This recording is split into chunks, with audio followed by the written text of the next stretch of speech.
के विरुद्ध कॉम्प्रिहेंसिव कार्रवाई जारी है, जिसमें नशा तस्करों के नेटवर्क्स को ध्वस्त किया जा रहा है।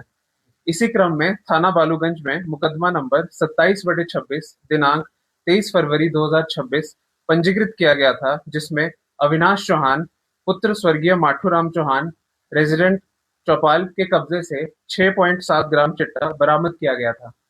बैकवर्ड लिंकेज और सप्लाई चेन का पता लगाने के लिए उक्त आरोपी से गहनता से पूछताछ, डिजिटल साक्ष्यों का विश्लेषण और बैंक खातों के विश्लेषण से पाया गया कि अविनाश चौहान शिमला से विशाल निवासी बिहार और उसके साथियों द्वारा संचालित कई बैंक खातों में पैसे भेजता था। इसी मनी ट्रेल के पीछे जाते हुए बालूगंज पुलिस टीम द्वारा दिनांक 24/4/2026 को विशाल यादव पुत्र हरि यादव निवासी गांव हरदुआ डाकघर भोकुरा जिला भोजपुर बिहार उम्र 20 वर्ष, जयप्रकाश पुत्र श्री हरि यादव निवासी गांव हरदुआ डाकघर भोकुरा जिला भोजपुर बिहार उम्र 27 वर्ष को हरदुआ भोजपुर बिहार से गिरफ्तार किया गया और इनका ट्रांजिट रिमांड लिया गया। जांच में आरोपी विशाल के बैंक खातों के विश्लेषण से यह बात सामने आई है कि केवल 5 माह की अवधि में करीब 40 लाख रुपए का लेन देन हुआ है और विशाल लगभग रोज अपने खातों से नकद की निकासी करता था। मामले में आगामी जांच जारी है तथा मादक पदार्थों के इस नेटवर्क से जुड़े अन्य व्यक्तियों की संलिप्तता की भी जांच की जा रही है। शिमला पुलिस द्वारा मादक पदार्थों के विरुद्ध अपनी कार्रवाई आगे भी इसी प्रकार सख्ती से जारी रखी जाएगी। इसके अलावा मैं आपको ये भी बताना चाहता हूँ कि इस वर्ष अब तक एनडीपीएस एक्ट के अंतर्गत 111 एफआईआर रजिस्टर की गई हैं, जिसमें 235 आरोपियों को गिरफ्तार किया गया है।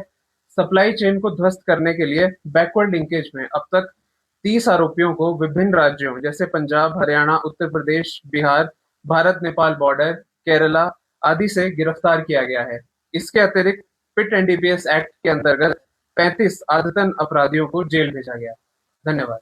रोडू में गोलीकांड हुआ है, उसमें क्या दोनों हुई है, कितने आरोपी संलिप्त थे और डिटेल का अपडेट है?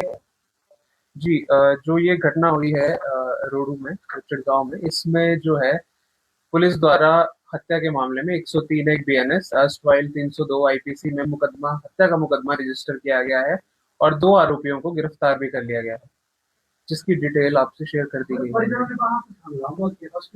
है। जी, उसकी अभी हम जो है मुकदमे की जांच कर रहे हैं और अभी तक जो हमारी इन्फॉर्मेशन है, लॉ एंड ऑर्डर जो है वो एरिया में ठीक है, काबू में। धार्मिक अनुष्ठान के दौरान इस तरह से खुले में अपने हथियार लहराना और फायरिंग करना, क्या ये सब कुछ सही माना जा सकता है और क्यों वहाँ पर चेकिंग नहीं थी, इस तरह हथियार लाए गए थे वहाँ पर? जी देखिए, इस तरह से किसी भी तरह की कोई भी घटना जो है वो कानूनी तरीके से सही नहीं है और इसकी जांच जारी है और जिसकी भी नेग्लिजेंस इसमें आएगी उसे उसके ऊपर कार्रवाई की जाएगी। जब हवाई फायरिंग की जा रही थी तो क्या पुलिस के जवान मौजूद थे? मौके पर हजारों की भीड़ थी और इस पर हवा फायरिंग की जाती है, एक के बाद एक वो तो एक घटना हुई, लेकिन उससे पहले लगातार फायरिंग हो ही रही थी वहाँ पर। जी, जैसे कि मैंने कहा कि इसकी जांच जारी है, किसकी नेग्लिजेंस है, क्या है, तो उस पे हम एक्ट करेंगे। तो जो दोषी पाए जाएंगे, अगर पुलिस वाले भी जिनकी लापरवाही रही होगी, उन पर भी कार्रवाई होगी क्या? जी, जैसे मैंने कहा जांच का विषय है, इसमें जांच में जो भी बात सामने आएगी उसमें हम एक्ट करेंगे। Thank you.